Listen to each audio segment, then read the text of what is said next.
Well, Paul, thank you very much. Would I like wine or water? I ask you. I shouldn't really be here this evening, and perhaps by the end of my talk you will all agree with that statement. I had never had any intention of getting involved in politics at all. I used to be quite normal. You know, I had a job and I didn't have to work on Saturdays and Sundays, and I worked in financial markets. Commodity trading was what I did. And I had voted Conservative because I thought Mrs. Thatcher was really rather good and was really rather necessary for a Great Britain that in the 1970s seemed to be disappearing. But I'd never wanted to get involved in politics at all. And then one night, I was in the pub after a day's trading on the exchange, and a young lad ran in, this was in 1990, and he said, Britain has just joined the exchange rate mechanism. Now, given that this is a Christian gathering, I won't tell you what my first utterances to that were, but suffice to say that I thought it was utterly moronic for the United Kingdom to peg sterling against the Deutschmark in an attempt to get us to join the single European currency. And I felt that because my experience in financial markets had shown me that whenever governments think they understand what the price of something is, or what it should be in the future, they have a 100% track record. They are wrong every single time. And we've seen this ever since Bretton Woods with currencies. We've tried snakes in tunnels, and we've tried fixed parities, and whether it's Argentina or whoever else it is, in the end these systems always fail. So I found it difficult to understand why we would be tying ourselves to the Deutschmark when it was so obvious to me that the British economy, that our patterns of trade across the world were such that after a period of time, be it 6 months or 6 years, we would go out of sync with the Deutschmark, causing grave interest rate problems for our country. Well, I didn't have to wait very long, and what amazed me about it was that it wasn't just the Conservative Party that supported it. No, the Labour Party supported it too, as did the Liberal Party. The entire political class in Britain said we must be part of the ERM. And I rapidly became an ERM bore, whether it was in the office or at the golf club, occasionally even engaging people on the train going home to Kent. I would tell people that this was going to be a disaster. And within 2 years, we had interest rates in Britain that were exactly double what they should have been. We had a year of record house repossessions, a year of record business bankruptcies, and an estimated 1 million people, quite unnecessarily, put on the unemployment register by the British government's desire to drag us ever closer to the European project. And it was at that moment that I thought, well, surely the arguments and the logic that apply to the euro actually apply to the whole European project. Because it seemed to me, even back then, that what we were doing was taking different countries with different cultures, different histories, different languages, and attempting to force them into one without ever asking those people whether they wanted this to be their future or not. So I got involved in politics in 1993. I got involved with UKIP when it was first founded, and we were much mocked and much derided. We were considered to be mad, bad, both of those. And the first election that I stood in, which was UKIP's first ever election, I managed just by a crushing 48 votes to beat Screaming Lord Sutch, the leader of the official monster raving loony party of Great Britain. So that was where we started, with virtually no electoral support at all, but just a belief that our politicians were taking us in the wrong direction, and we've taken that on to the European elections of 2009, when I was very proud to lead UKIP into coming second across the entire United Kingdom, beating the Liberal Party and beating the governing Labour Party of the day. And you'll notice that it's not just in the United Kingdom that the opposition to this project is building. I thought what happened in Finland the other week was truly remarkable. I mean, Finland is a country with a very small c conservative culture. Those three parties have dominated Finnish politics forever. And suddenly, along comes the Millwall Football Club supporting larger-than-life jovial Timo Soini saying, look, you know, we've got rather good public finances in Finland. What are we doing? Bailing out, I think he called them Club Med countries, but I mean, okay, in politics one needs a little bit of license. Not, of course, that I'd ever be rude about anybody, you understand that.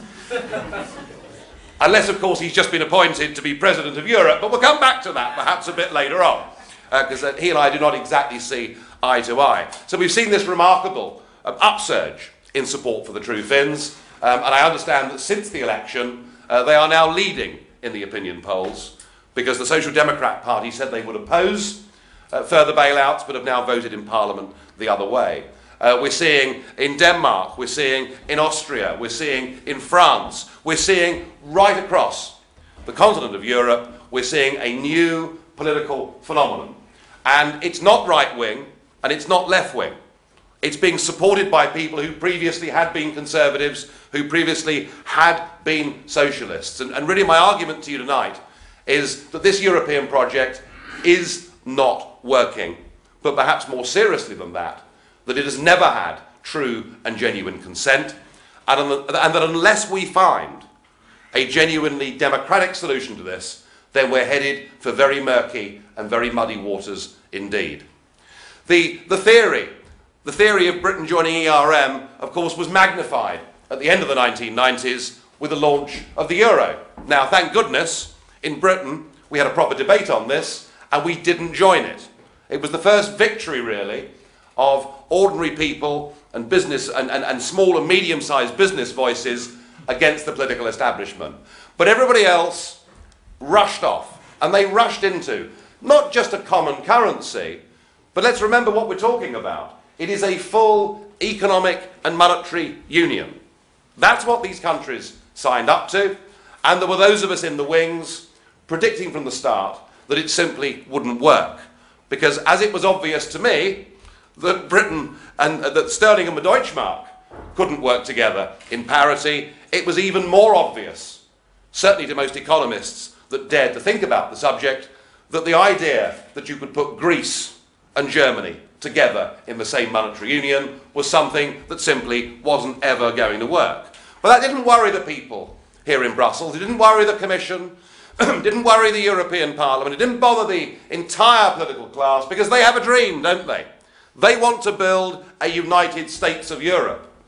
In fact, as Elmar Brok once said to me, we had the misfortune to be put together in a taxi going back to the airport one day.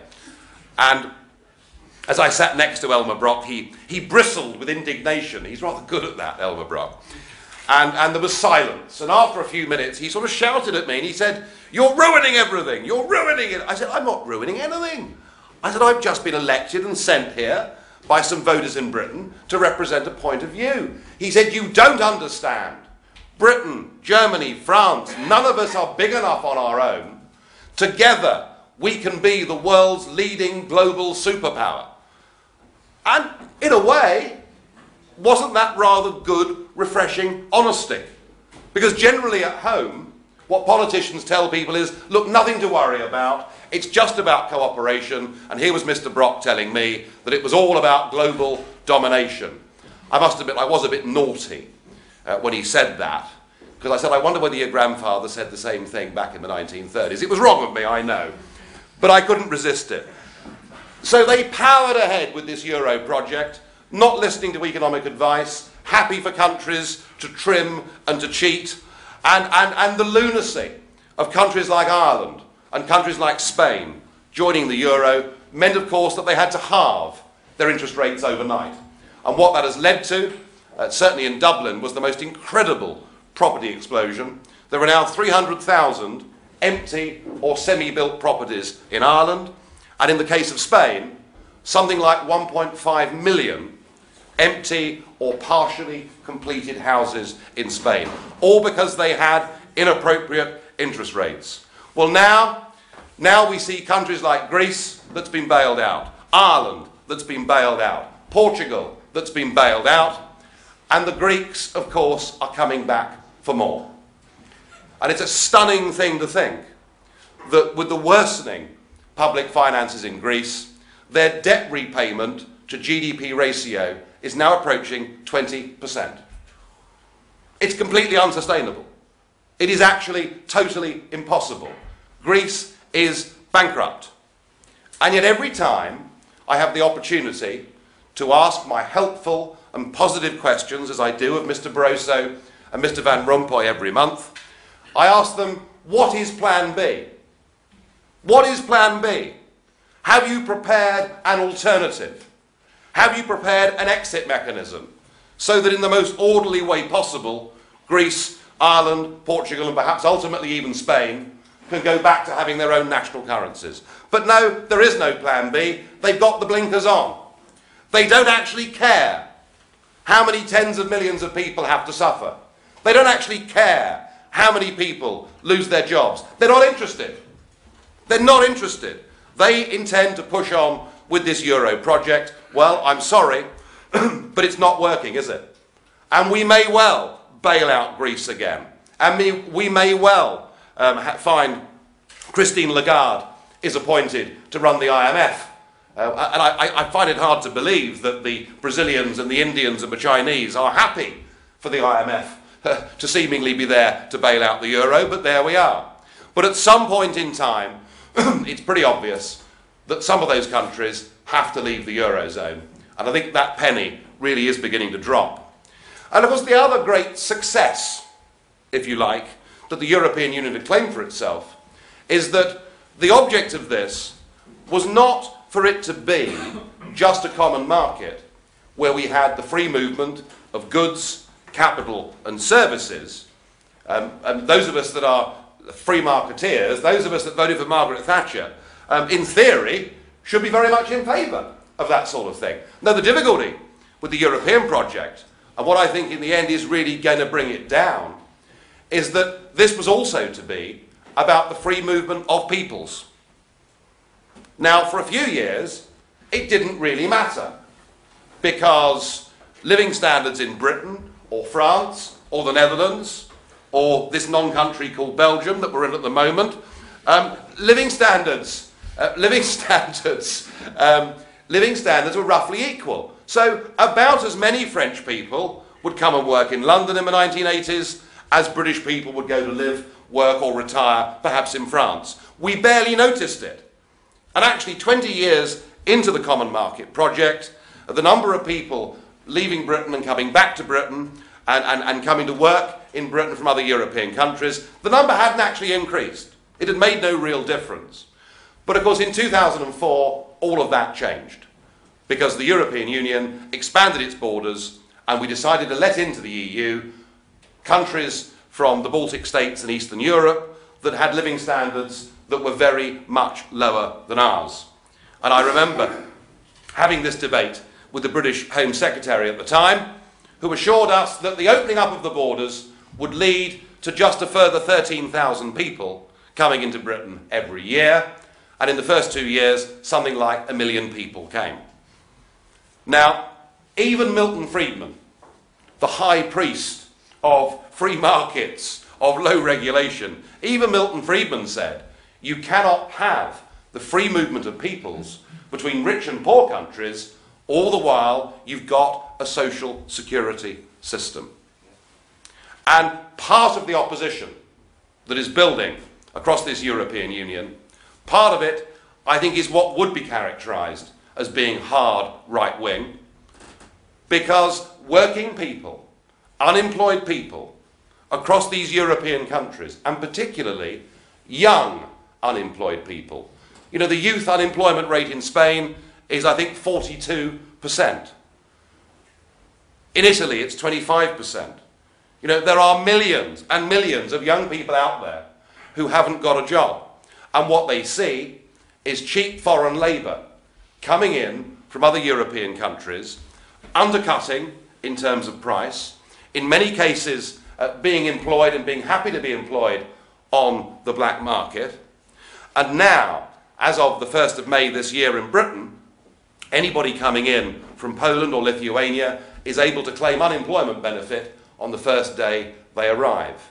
You know, is it surprising? Is it surprising that people say, look, we've worked for 25 years, we've worked for 30 years, we've paid into this system, But what on earth are we doing with our money paying for people who walked in from Poland the day before? Now, this is dangerous territory. This is very dangerous territory. I do not want to be involved in a political movement. I don't want to see the growth of political movements across Europe that are based on dislikes, based on racial hatred, or anything of the kind. But there is an irony here, isn't there? That the European project that was supposed to give us peace and make us all love each other and get rid of what it saw to be extreme nationalisms is actually in the very process of creating them. Now, I do understand, if there are people here from Greece or from Italy, I do understand that at the moment, in migration terms, you've got a problem. You know, it isn't just Lampedusa, is it? It's happening right across southern Europe. There are huge numbers of people seeking to come to Europe's shores.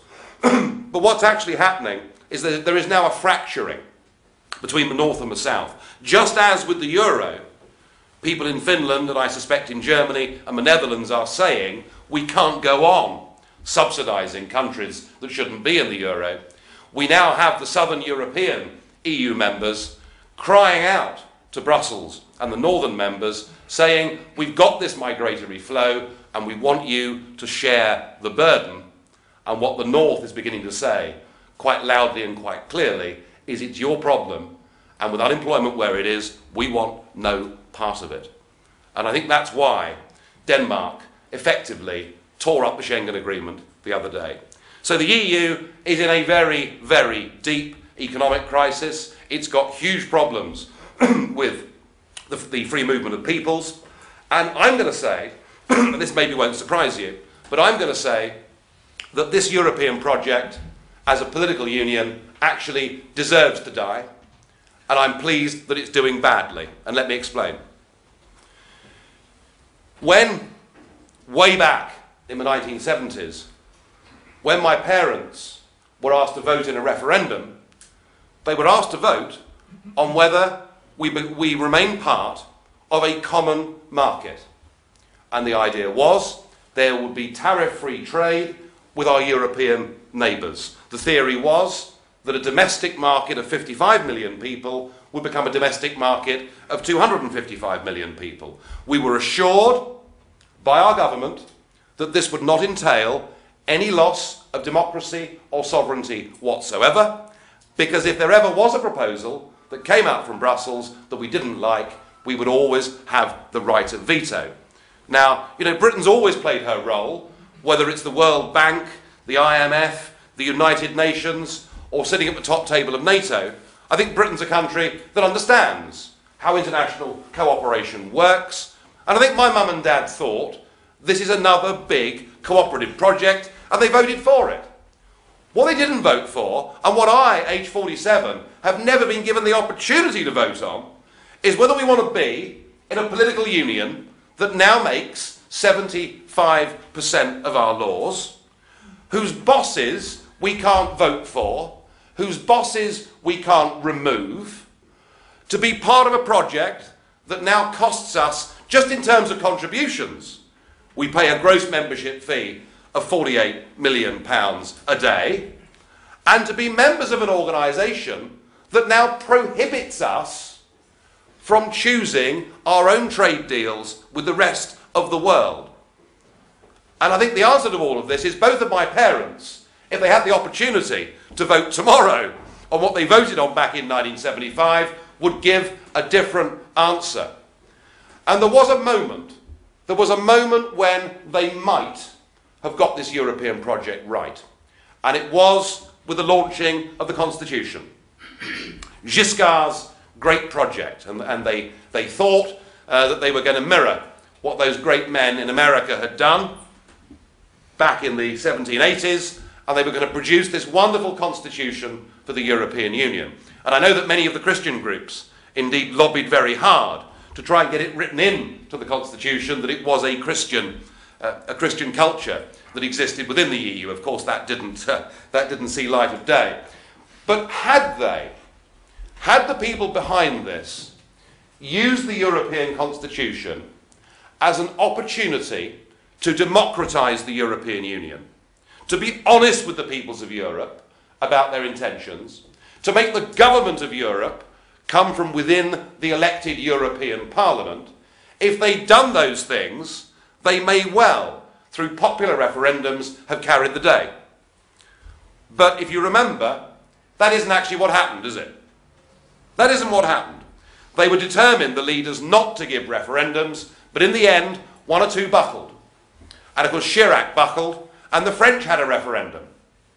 And the French said no. I remember the night I was in Paris on the evening, and I thought, what strange bedfellows politics make, when I found myself, a former city trader, dancing in the fountains in Paris at 5:45 in the morning, arm in arm with the French Communist Party. I mean, there you are. But the French said no. 4 days later, the Dutch had a referendum on the European Constitution, and they overwhelmingly said no. Well, this meant the project was scuppered. But given the type of people we're dealing with, that didn't stop them. No, what they did is they rebranded it. They rebranded it as the Lisbon Treaty, not giving up a single power that had been in the previous constitution. And the former Italian Prime Minister D'Amato said the great thing about calling it a treaty is we now don't have to put it to referendums. You know, these are the type of people we're dealing with here. These are very, very dangerous people. Because one country did have a referendum, Ireland. And they, of course, said no. And they were then bullied mercilessly into voting yes the second time. To me, 2005 marked the point when this whole European project changed. You know, I admit I was deeply sceptical about the project prior to 2005. I am now very scared of this project. What is now behind this European Union is a new form of nationalism. It's Euro-nationalism. And we saw it the other week in Strasbourg as they goose-stepped the Euro flag around the yard, and everyone stood ramrod straight to attention when the European anthem played. I didn't. I held up a little Union Jack, you know, but I was about the best I could do, really. But it is Euro-nationalism. And please don't say that there's a democratic deficit in the European Union. Please don't say that the EU is undemocratic. It isn't. It's anti-democratic. They treated the voters of France, of the Netherlands, of Ireland with total contempt. They made sure that in countries like Britain, we didn't even get the opportunity to have our say. They don't care.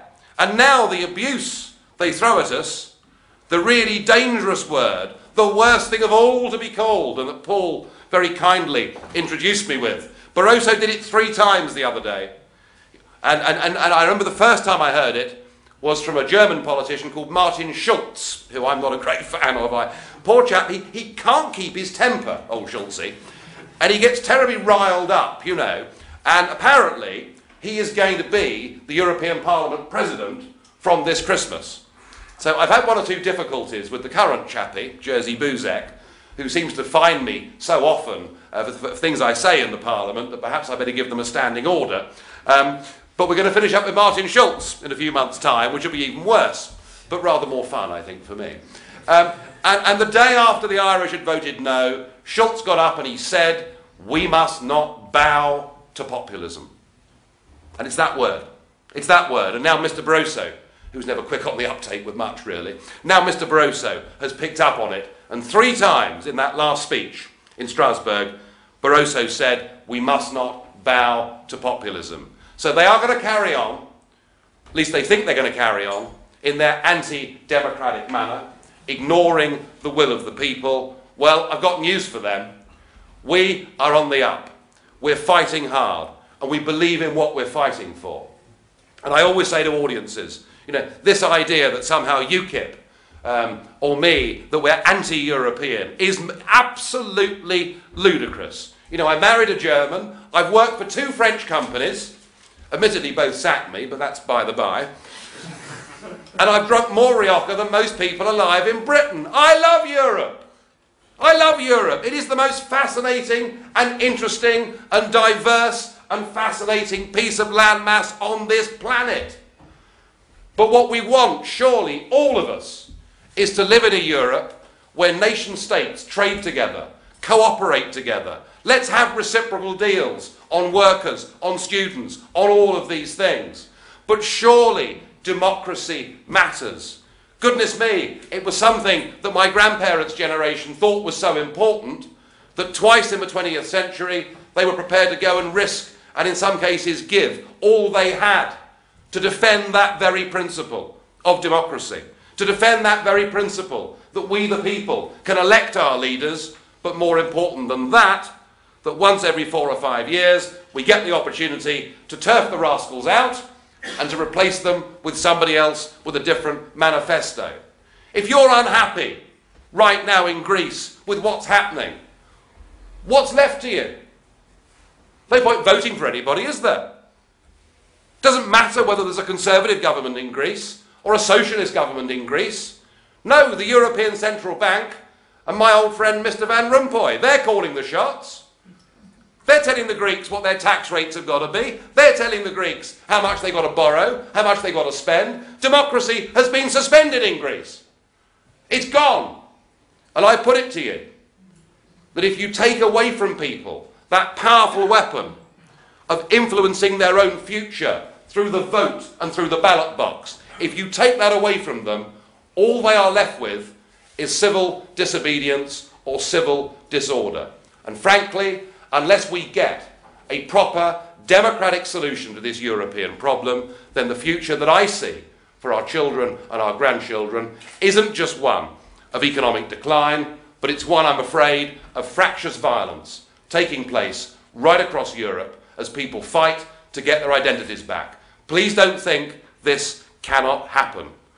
This historic mistake was already made in Europe in the 20th century. It happened in 1920, when the great leaders of the world said, what on earth are we going to do with all these warring Balkan countries?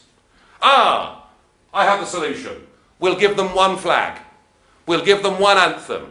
We'll give them one police force, one army, one nation. We'll call it Yugoslavia, and it'll be peace in the Balkans forever. Well, we all know the appalling things that happened in the 1990s and into this decade, as many of those peoples fought to get their own identities back. It is right, it is the natural order of things that people want an identity and want to live together in nation states. The analysis from Jean Monnet onwards has been wrong.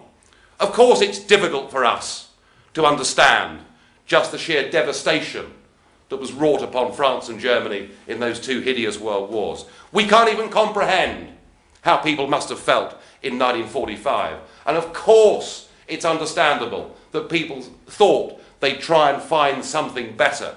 But it's not the existence of nation states that cause wars.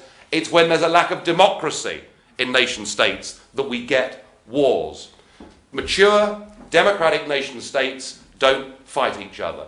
That's the future that I want for Europe.